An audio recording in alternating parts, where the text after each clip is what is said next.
Bueno, mi gente, aquí a la Exoclutch de nuevo, trayendo este nuevo video. Y en el día de hoy vamos a estar reaccionando a los Scary Snapchat Stories.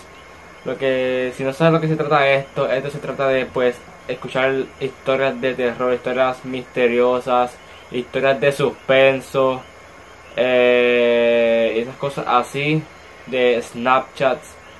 Y pues en el día de hoy vamos a estar reaccionando a eso y vamos a ver cómo, pues, cómo nos asusta esas cosas, como metamos un lado bien oscuro para que haga esto más, como que digo, más miedo, que haya más terror. Pero nada, vamos para allá, vamos a ver estas reacciones. Y perdón, no veo nada, pero vamos a empezar.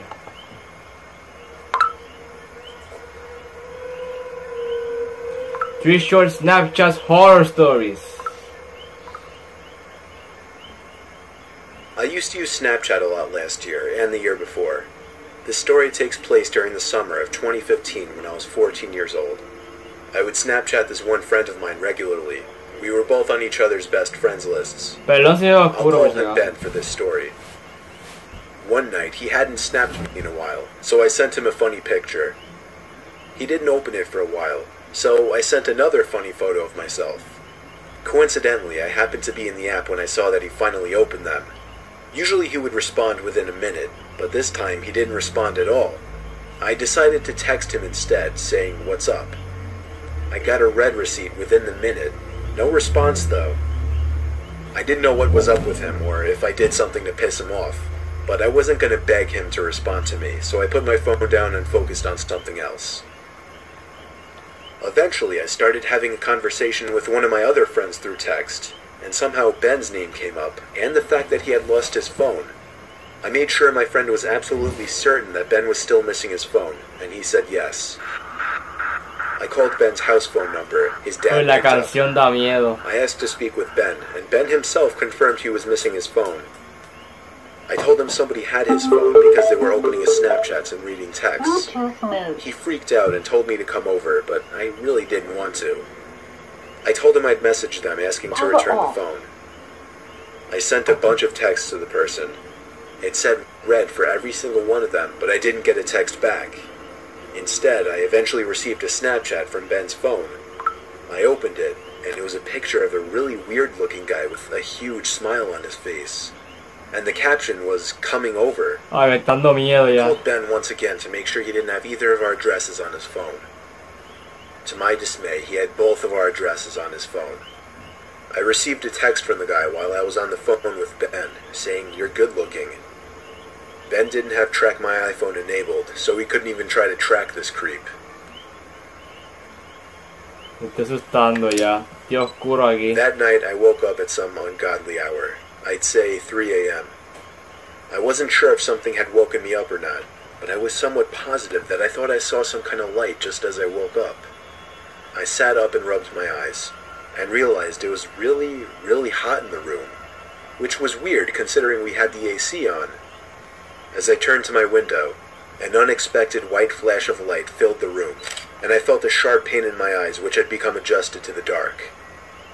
I struggled to reopen my eyes, but when I could, I saw that my window had been opened, and someone was leaning half of their body into my bedroom, with a camera in their hand. I screamed like a little girl in what was undoubtedly the most nightmarish moment of my life.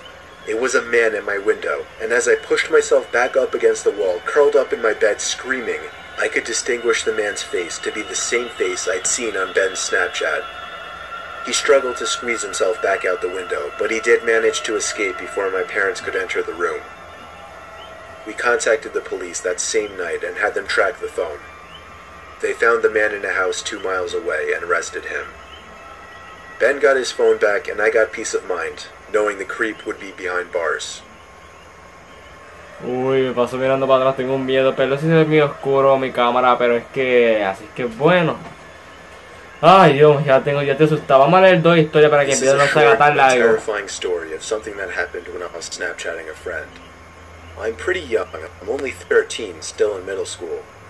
A girl I really liked had just recently started snapping me selfie pictures, and we started messaging each other for a few nights. One night when I was watching TV, she sent me a snap of herself laying in her bed without a caption. I sent a message saying what's up. Voy a parar el video un momento porque está frizando a que cargue bien, pero... Ay, estoy me paso mirando para atrás ahora para la puerta del cuarto. Aunque tengo una lamparita ahí, una lámpara porque se me alumbre.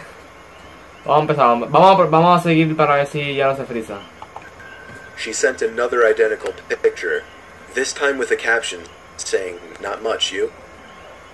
She set the timer to 10 seconds, so it gave me plenty of time to analyze the picture, including her bedroom in the background, and the dark outline of a person standing by her window. I quickly sent a response message, saying, "Is that your brother by the window?" She sent another identical snap, this time captioned, "What do you mean?" In this picture, the figure at the window was closer, and I could see a hand pressed up against the glass. Yo. I closed the snap before the timer even ran out so I could tell her quicker. I said, "There's somebody at your window, turn around." She opened my snap almost immediately, and then I didn't hear from her again on the app. I grew more and more worried as the minutes passed. I texted her a few times to no avail. I tried calling her a few times to no avail as well. I didn't know her house phone number, otherwise I would have called her parents. It wasn't until midnight when I was already laying in bed that she finally texted me back. She explained the whole situation. As soon as she looked at her window and saw the person standing there, she screamed. And that caused the person, who turned out to be a 20-something-year-old man, to open the window and jump into the room. From there, she ran to her parents' room, who went to her room to find nothing but an open window. It wasn't exactly a personal story of mine. Vamos a parar el video un momento. Sinceramente pensé que había alguien detrás de mí. Ahora si terminé esta historia quiero terminar. Hago por mirar para atrás y siento que hay alguien detrás de mí, pero... Son cosas, vamos a seguir. But it freaks me out nonetheless, knowing that the only thing that saved my friend from whatever could have happened was the fact that I was able to see the window through her selfies, unbeknownst to the creeper at her window. Ya. Lo siento, pero ya. No puedo así, no puedo seguir. No puedo seguir así, ay Dios. Lo siento, pero... Sigo así, no voy a seguir, no puedo. En serio sentí, cuando me puse a mirar para la puerta, como dicen con el rabito del ojo, con la orilla del ojo, miré para atrás y vi que alguien me estaba viendo, no sé, sentí que alguien estaba ahí parado. Por un momento pensé que era mi papá, pero al ver que no era nadie me asusté más todavía. Hasta aquí vamos a dejar el video. Sinceramente no pensé que iba a asustar de esa manera que estoy asustado ahora, pero hasta aquí dejaré el video. Denle like si quieren decirme miedoso en los comentarios, díganme miedoso, pero traten este reto. Te llega a los nervios de verdad. Denle like a este video, comenten, suscríbanse, síganme en Twitter y en Facebook como síganme como en Instagram y en Facebook como ExoClash Gaming. Y nos veremos en la próxima. Hasta luego, adiós.